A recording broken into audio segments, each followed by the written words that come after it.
Hello viewers, you can see the unfinished stainless steel sheet here. Let's finish it in the Valgro Sheet Roughing machine. It has a long and wider machine with a long control panel.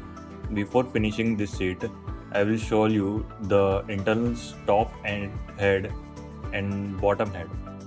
We have installed the metal wire brushes in the first two of top and bottom heads, and the other brushes are Nylox metal wire brushes. It has also been installed in the last two of top and bottom heads. You can see that the metal sheet is touching the brush from the top and the bottom side to get finished at same time.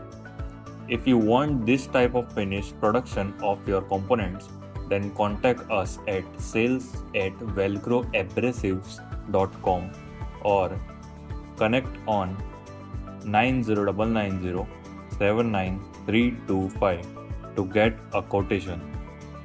See you in the next video.